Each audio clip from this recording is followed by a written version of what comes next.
Single dad gave up his first class seat for a crying mom and baby, not knowing she was the airline CEO. I'll trade seats with her. The words came out clearly, cutting through the low buzz of pre-flight chatter and the occasional metallic slam of an overhead compartment. Luke Harrison stood from his seat. In first class, his voice even but unmistakably firm. Around him, the plush cabin quieted, heads turning as curious. Passengers paused mid-conversation and glanced toward the source of the interruption.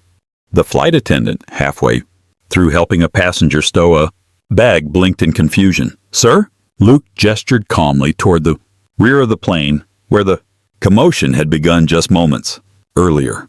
"The woman with the baby," he said. "She needs this seat more than I do." "Sir, your seat is in first class." "I know," Luke replied softly, already reaching down to grab his worn canvas backpack from beneath the seat. "But she's struggling, and I've been there." 15 minutes earlier, everything had been calm. Luke had boarded the flight with quiet anticipation, boarding pass in hand for seat 2A.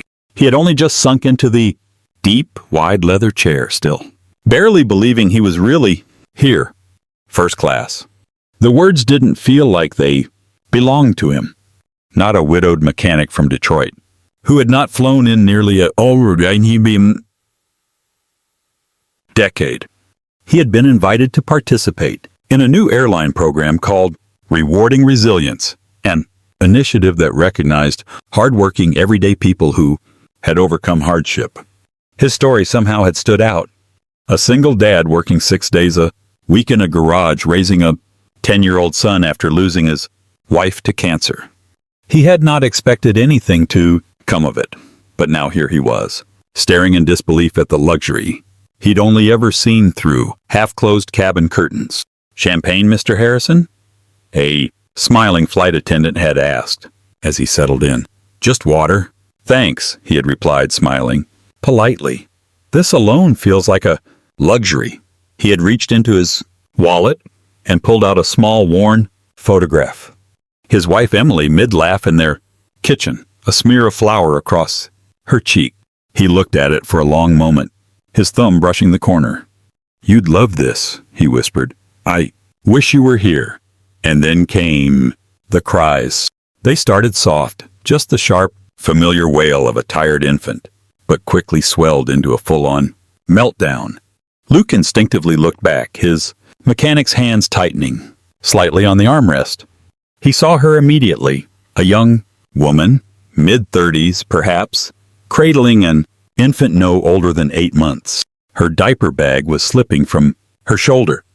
Her face was flushed with embarrassment and stress, and she was murmuring frantic apologies as she bounced the screaming baby against her chest. The line of passengers behind her grew restless. One man sighed audibly. Another muttered something about delays. The mother kept her head down, blinking fast, one hand trying to calm her child, while the other clutched a boarding pass. A flight attendant was speaking to her, apologizing, trying to explain that a seat mix-up had left her in economy with no adjacent space or bassinet. The woman shook her head, her voice trembling. "I can't hold her the whole flight. Please, I didn't know this would happen. I'm so sorry." Luke did not wait. He stood, stepped into the aisle, and said what felt as natural as breathing. "I'll trade seats with her." The attendant stared, surprised. "Sir, your seat." "I've flown with a baby," Luke said, simply, "alone. I remember how hard it was. Let her have the space. It'll help the baby sleep, and it'll help everyone else too." The mother had turned by now, her eyes wide. "No," she stammered. "You don't have to. I couldn't possibly take your seat." "Please, really." But Luke was already zipping his backpack and nodding toward the seat. "It's okay.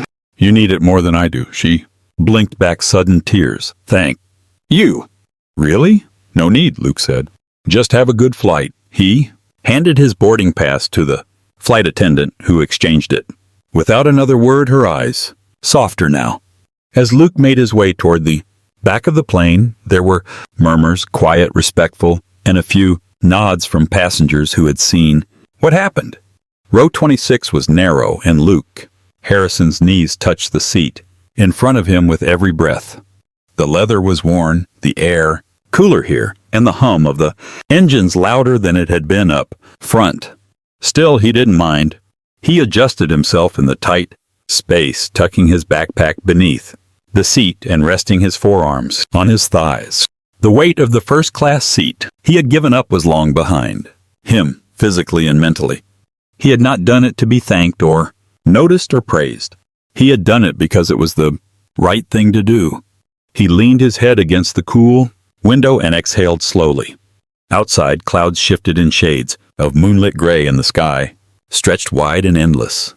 It had been years since Luke had flown anywhere, and even longer since he had done something for himself. This flight, this trip, it was supposed to be about that. A chance to step away from the garage, from the weight of grief and bills and empty dinner tables. A chance to remember what it felt like to just breathe. But that woman, frazzled, scared, holding her wailing infant like a life raft, had reminded him of something even more important: empathy. He had been in her shoes once, alone, trying to soothe a screaming toddler on a packed flight. The silent judgment of other passengers felt heavy like heat on his back. He had promised himself that day that if he ever saw someone struggling like that again, he would not look away. So he had stood up, and now he sat quietly in the tight, no-frills seat in economy, watching life move around him. A few rows ahead, a little girl, maybe 5 or 6, began to fidget. She whimpered, reaching for her ears squirming against the seat belt. Her mother leaned over, whispering, softly brushing hair from the girl's forehead, but the child began to cry, a sharp rising sound of pain and panic. Luke glanced around. No one reacted. A few passengers adjusted their eye masks. One man shifted in annoyance. The mother's cheeks flushed, her hands unsure of what to do. Luke reached down, opened his backpack, and pulled out a small packet of gum. He leaned across the aisle and tapped the woman lightly on the arm. She's having trouble with the cabin pressure, he said softly. Chewing helps. Works for my son, the woman blinked, surprised. Then she nodded quickly. Oh my God, thank you. She tore open the packet, offered a piece to her daughter, who took it with hesitation. Within minutes, the crying softened. The girl began to chew, then sniffled, and finally leaned her head against her mother's shoulder. The woman turned to Luke with a quiet, grateful smile. You're a lifesaver. Just a dad, he said, with a shrug. I've been there. Across the aisle, a man who had been pretending to sleep cracked one eye open and muttered, Wish more people were. Luke offered a small smile and turned back to his window. The cabin settled again. Lights dimmed, trays clicked shut. Somewhere near the back, a flight attendant came walking down the aisle with practiced grace, checking belts and cabin bags. She paused when she reached Luke, looked down at him, and bent just slightly to speak in a low, private voice. She's resting now, she said gently. The mother. Your kindness made that possible. Luke looked up, startled. I didn't mean to cause any stir. You didn't, she said, her eyes kind. That's the point. She straightened and moved on, leaving him to stare at the back of the seat ahead, her words lingering longer than he expected. Kindness. It was not something he thought much about. He just did it quietly, consistently, without expecting anything in return. Maybe that was why it mattered. He reached into his pocket, pulled out the worn photo of his wife again, and stared at her smile. You'd be proud, he murmured. Around him, people slept or scrolled or read. The little girl was snuggled in her seat now, her mother dozing lightly. The plane hummed onward through the night. Luke leaned back, closed his eyes, and allowed himself a small smile. No one saw, and that was exactly how he liked it. The wheels touched down with a gentle thud, and even before the plane came to a full stop, the familiar chorus of overhead bins clicking open began. Luke Harrison stretched his legs, stiff from hours in a cramped economy seat, and rubbed the back of his neck. As the engines faded into the background, passengers began to shuffle about, gathering their belongings. Luke instinctively helped a woman with an oversized suitcase, then stepped forward to assist an elderly man struggling with a bag. "Let me get that for you, sir," he said, hoisting the carry-on down in one motion. "Thank you, young man," the old man replied with a warm smile. Luke offered a polite nod, slung his backpack over one shoulder, and joined the slow-moving line toward the front. As he stepped onto the jet bridge, the cool airport air greeted him. He inhaled deeply, thinking only of finding a good cup of coffee before customs. That was when he saw her. A tall woman stood just beyond the arrival gate, dressed in a tailored navy suit. Her dark hair was neatly pinned back, and she held a baby girl who now slept soundly against her chest. She wasn't holding a sign or waving, like the others. She was simply waiting, scanning the crowd with eyes that were clear, calm, and purposeful. Her gaze stopped when it met Luke's. "Excuse me," she said, stepping toward him. "Are you the man who gave up his seat?" Luke slowed his pace. Yeah," he said, rubbing the back of his neck. "That was me." She shifted the baby slightly and extended a hand. "I'm Amelia Grant, CEO of Sky Harbor Airlines, and you gave your seat to me and my daughter." Luke blinked completely, taken aback. I didn't know." "That's exactly why it meant so much," Amelia replied, her voice sincere. Passengers moved around them, but for a moment the space between them felt still. Luke hesitated, unsure of what to say. "I just thought you needed it more," he finally managed. Amelia nodded. "My daughter wasn't feeling well. I hadn't slept in days, and I couldn't imagine 5 more hours in that seat. Then someone who didn't know me, who didn't ask for anything, stepped forward and made everything bearable." "Didn't think it was a big deal," Luke said softly. "But it was," Amelia replied. "Where I come from, kindness usually has strings attached. You reminded me it doesn't have to." The baby stirred slightly.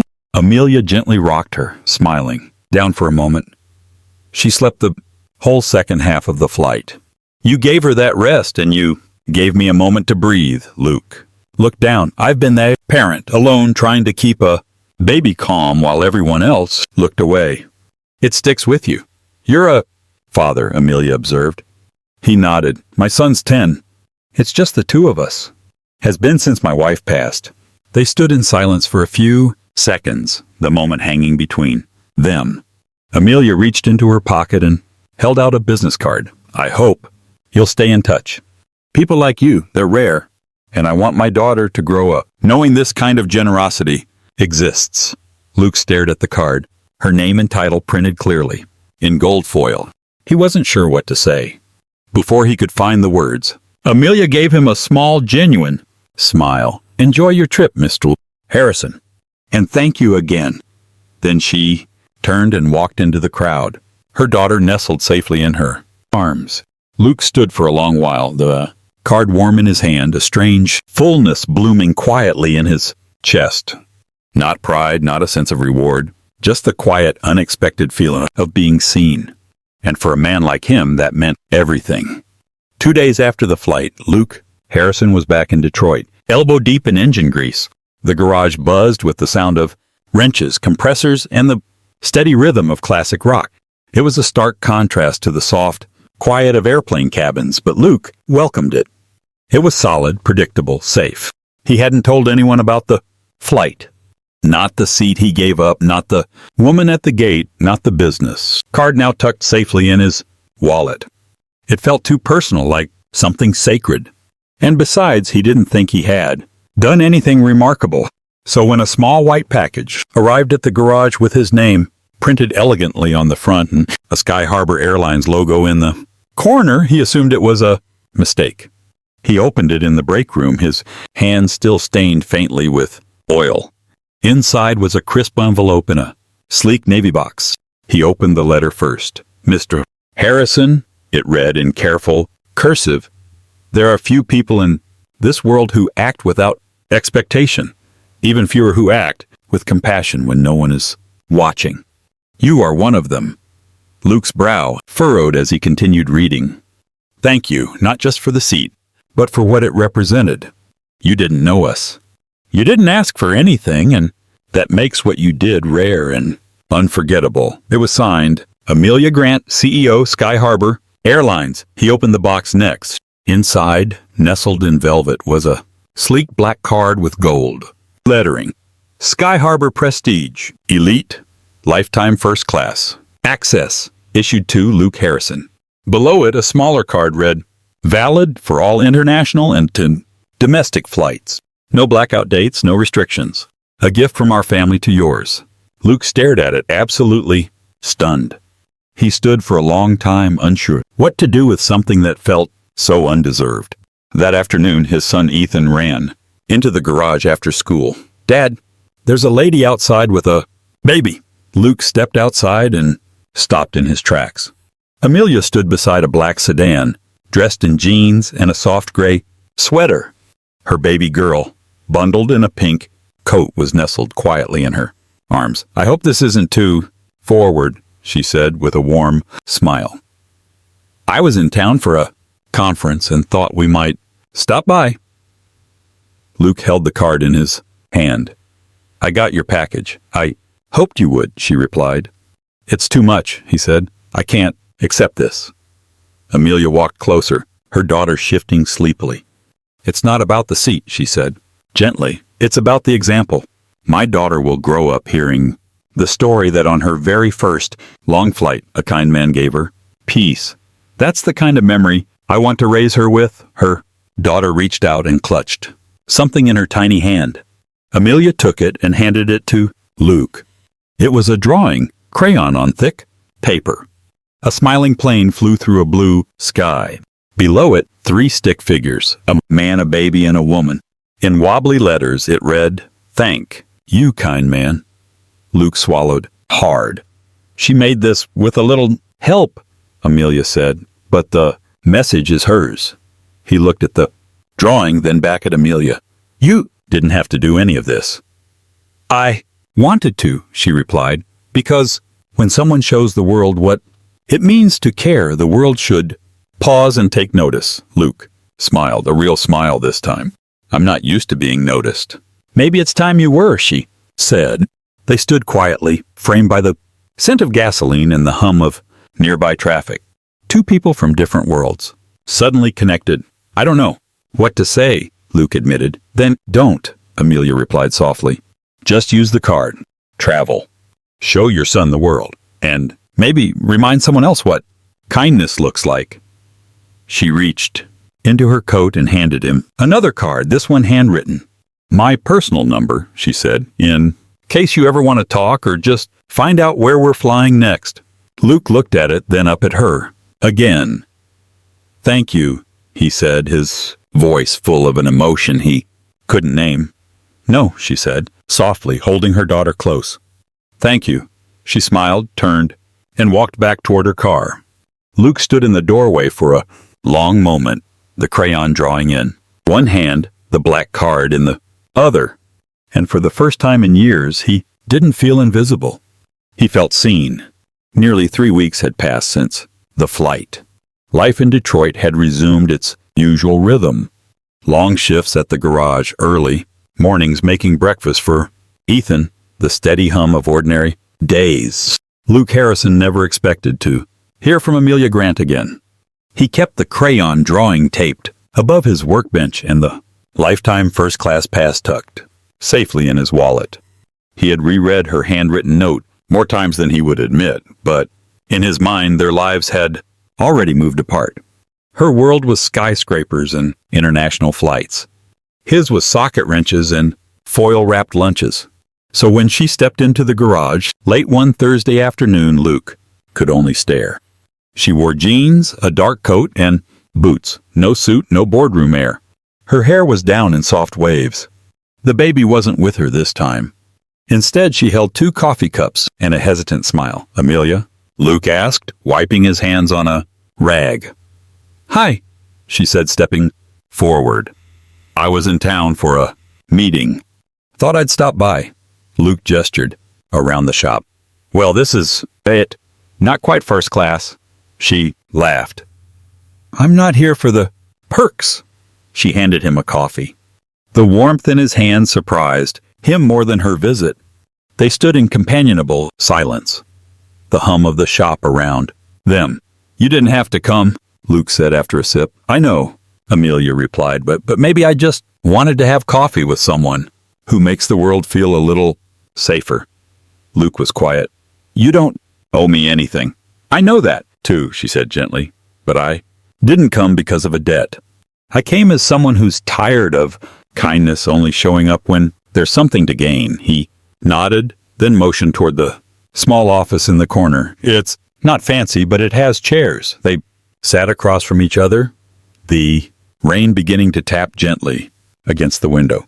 Neither spoke at first. "How's your daughter?" Luke eventually asked.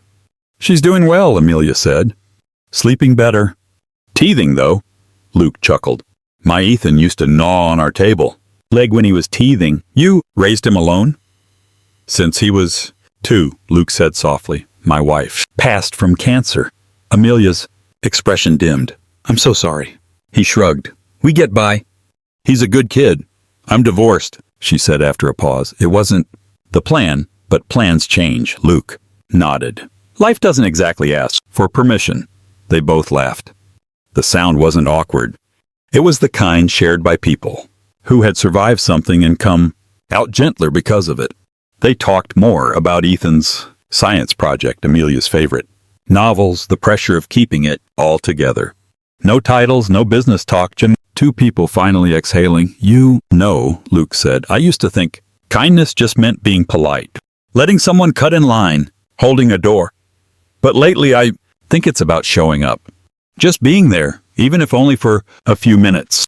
That's what I want to teach my son." Amelia nodded. "That's what I want my daughter to believe still exists." The rain picked up outside. The fluorescent light flickered faintly, but neither of them moved. "I'm glad you came," Luke said. "So am I," she replied. When she stood to leave, Luke walked her to the door. She pulled her coat close and looked up at him with an expression that needed no words. "Same time next trip?" she asked, a small smile playing on her lips. Luke grinned. "You know where to find me." She nodded and stepped into the gray afternoon. Luke stood in the doorway for a while, coffee in hand, a quiet warmth blooming in his chest. This wasn't closure. It felt like something else entirely. It felt like a beginning. By the third time Amelia visited Detroit, it was no longer a surprise. Luke no longer looked stunned when she appeared at the garage entrance, popping by with coffee and a mischievous smile. Their conversations had become more fluid, more personal. What started as two strangers talking across a makeshift table in a noisy garage had quietly evolved into something gentler. Two people carving out a space where honesty felt safe. Their meetings were never scheduled. There were no calendars involved, no expectations set. And yet each time she came into town, they found each other. They had started meeting outside the garage, at coffee shops, a local park. Once they even went to a minor league baseball game where Luke took his son and Amelia brought her daughter in a stroller. Their kids got along surprisingly well. Ethan took on a protective big brother role without hesitation, and Amelia's daughter giggled every time he made a silly face. But the time that lingered most in Luke's mind was the dinner. It was at a small restaurant tucked into a side street downtown, one Amelia had read about online. It was the kind of place with flickering candles, no dress code, and handwritten menus. Luke had worn his best shirt, the one he usually reserved for parent-teacher meetings. Amelia showed up in a soft blue blouse and jeans, no makeup, her hair loosely tied back. She looked tired but completely relaxed. Dinner was slow, deliberate, filled with stories they hadn't told anyone else. Amelia told him about her marriage, how it began with promise and ambition. Two young professionals supporting each other, building careers, planning futures. But slowly, ambition turned into competition. Love turned into silence. Her ex-husband eventually left, saying he didn't marry a CEO, he married a woman. She raised their daughter mostly alone, learning to juggle board meetings with fevers and lullabies. I always had to be in control, she admitted, stirring her wine. At work, at home, couldn't afford to look vulnerable. People were always waiting to say I couldn't do it. Luke nodded, understanding more than he could say. He shared his own story, how he learned to cook after Emily passed, starting with burnt eggs and soggy pancakes, slowly working his way up to edible meals. How he practiced braiding hair, using a doll his son refused to give up because it still smelled like Mom. How he never stopped putting kindness into the world, even when it felt like the world didn't notice. I think I keep doing it, he said, because I want someone to do the same for my boy if I'm not around. They laughed, sipped their drinks, paused, and laughed again. The kind of laughter that made their shoulders drop, that made time stretch in comfortable ways. Then, near the end of the meal, the moment came. Their server, a young man barely out of college, passed by too, quickly, and accidentally dropped a stack of menus beside their table. Without a word, Luke bent down and helped gather them carefully, aligning the corners and brushing off the scuffed edges. He handed them back with a smile and a no worries before returning to his seat like it was nothing. But Amelia was watching. She stared at him quietly, her expression unreadable. "What?" Luke asked, noticing her gaze. She shook her head slowly, then leaned back, her fingers tapping her glass. "You don't even realize when you're being kind," she said, her voice low, filled with something that hovered between admiration and awe. "That's what makes it so rare." Luke looked down, a little embarrassed. "It's just a habit, I guess." "No," she said, her voice firm. "It's who you are." They didn't speak for a moment. The candle on the table flickered, casting a soft glow across the tablecloth, warming the space between them. Amelia reached forward and gently placed her hand on top of his. It was light. No pressure, no urgency, just connection. "Luke," she said, quietly, "I don't know what this is or what it's becoming, but I know I feel more at ease with you than I have in a very long time." He turned his palm slightly and closed his fingers around hers. "Me too." The waitress returned with the check. Luke insisted on paying. Amelia didn't argue. They left together under a navy sky, dusted with stars, walking slowly to their separate cars. Neither wanted the night to end. And somewhere between the slow dinners, the quiet conversations, and the shared silences, something real had taken root. It wasn't flashy. It wasn't fast, but it was real, and it was growing. Luke was back under the hood of a Chevy pickup when his phone buzzed in his pocket. He wiped his hands on a rag, pulled it out, and saw a text from Amelia. "Are you free tonight? I have something I want to ask you." "Dinner's on me." He smiled, slid the phone back into his jeans, and went back to the truck, but his mind was already wandering. That evening, they met at the same little restaurant downtown, the one with the handwritten menus and flickering candlelight. Amelia looked calm, but there was a thoughtful weight behind her eyes, the kind Luke had come to recognize. It was like she had rehearsed something and wasn't sure how it would land.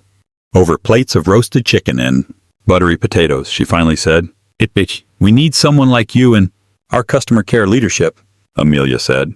"At Sky Harbor." Luke paused, his fork halfway to his mouth. She continued, "Not for PR, not for a publicity stunt. Because our industry needs someone who understands people not as data points, but as human beings. I've seen how you treat everyone, without performance, without an agenda. I want that mindset shaping how we serve people." Luke blinked. "You want me to manage customer care?" "More like help design it," she said. "Help rewrite the way we think about service, about empathy, about responsibility. You'd be on the ground level of something important." He set down his fork. "Amelia, I fix engines. I don't know the first thing about corporate structures, leadership, models, or whatever you're used to." She tilted her head. "But you do know how to see people. And you know how to show up. That's leadership." Luke leaned back, thoughtful. He was silent for a long time. "I'm Not sure I belong in a place like that. Maybe it's not about where you belong, Amelia said softly. Maybe it's about what kind of voice is missing from the table. He didn't answer that night. He drove home, stared at the lifetime access card Amelia had once given him, and looked around. His small house. He saw the school photos of Ethan. On the wall, the half-finished science fair project on the kitchen counter. What would it mean to say yes, to step into a world he never imagined being a part of? The next day, while walking Ethan to school, the boy looked up and asked out of nowhere, "Dad, why do some people talk to janitors like they're invisible?" Luke blinked. "What do you mean, buddy?" "We had this substitute teacher," Ethan explained. "She snapped at Mr. Bruno just 'cause he was cleaning the hallway. But Mr. Bruno always helps me carry my books when I drop them." Luke was quiet for a beat, then said, "Well, son, some people forget that kindness doesn't come with a uniform." Later, back at the garage, Luke stood over an open engine, Amelia's words looping in his head. "I want that mindset, shaping how we serve people." He looked around the garage, the grease, the noise, the honest work. He loved it, but he also thought about the waiting rooms at airports, the tired faces, the exhausted parents, the elderly travelers who needed just a little more patience, not another scripted apology. Maybe kindness didn't need a title, but maybe, just maybe, it deserved a voice. That night he called her. "I'm in," he said simply. Amelia didn't say anything for a second, then softly replied, "I hoped you would be." He wasn't saying yes for the salary or the suit or the office with a view. He was saying yes because he'd seen what happened when people were treated with dignity and what happened when they weren't. He was saying yes for the single dad, holding a screaming toddler, for the exhausted mother navigating terminals alone, for the tired, the nervous, the overlooked. He wasn't stepping up for himself. He was stepping in for everyone else. And that, Luke realized, was a different kind of purpose. The move was quiet. No farewell party, no big announcements, just a U-Haul, a few boxes of books, Ethan's backpack, and Luke's old tool set. The house he found was modest, but bright, close to Sky Harbor's headquarters. It had a yard where Ethan could kick a soccer ball in a porch, swing Luke promised to fix. For the first time in years, life felt like it was opening up, not closing in. Luke started his new role with caution. He doubted his place in this corporate world, unsure if anyone would take a mechanic from Detroit seriously. But then, something surprising happened. People listened. They listened when he talked about the tone of a customer care call. They listened when he spoke about grief, uncertainty, and the need for dignity in small moments. They paid attention when he asked, "Would this policy help someone like my son or a mother traveling alone?" His words weren't polished, but they were honest, and that made them powerful. Ethan adjusted quickly. He made new friends, joined the school's piano lessons, and started calling Amelia's daughter his little sister, kind of, weekly. Dinners became a ritual. Some nights they cooked together, laughing in the kitchen while the kids built blanket forts in the living room. Other times they sat outside, sharing takeout under the stars, letting the comfortable silence speak where words weren't needed. Their connection grew slowly, quietly, and with purpose. Neither of them rushed it. For two people who had walked through different kinds of storms, it was enough to finally walk beside someone who understood the rain. One evening, Amelia said, "I have a place I want to show you." She drove them to a quiet, abandoned airstrip just outside the city. The concrete was cracked and lined with weeds, the old fence rusted, but it carried a quiet kind of beauty in the fading light. "This is where I took my first flying lesson," she said softly. "This is where I fell in love with the sky." They walked slowly along the empty runway. Ethan ran ahead, giving Amelia's daughter a piggyback ride, both kids glowing in the amber sunset. Luke paused. "So do you still think kindness is enough in a world like this?" Amelia looked at him, her smile gentle, and took his hand in hers. "It was enough to bring me to you," she said. He didn't need to reply. His eyes said what words couldn't. She held his gaze, and in that Shared silence. Everything else faded away. The pain, the past, the fear. There were no cameras, no press. Releases. Just two people standing on an old airstrip lit by a setting sun, their world filled with the sound of their children's laughter. Luke looked at the kids, then back at Amelia. "We make a pretty good team," he said, his voice thick with an emotion he no longer tried to hide. "We always did," she whispered back. As the sun dipped below the horizon, Luke slipped his arm around her waist and she leaned into him, her head resting perfectly against his chest. They stood there for a long moment, finally whole. Two people who had nearly given up on new beginnings were finally finding theirs. Two children who learned that family is built on love, not just biology. And a sunset that wrapped them all in a quiet golden promise. Their laughter, all four of them, echoed into the open sky as they turned to walk back toward the car. Hands intertwined, the runway behind them glowing soft and gold. The story of Luke and Amelia is a beautiful reminder that a single act of kindness given with no expectation of reward can change a destiny. Sometimes life brings us together in the most unexpected ways, and the quietest decisions echo the loudest in the hearts of those who need them most.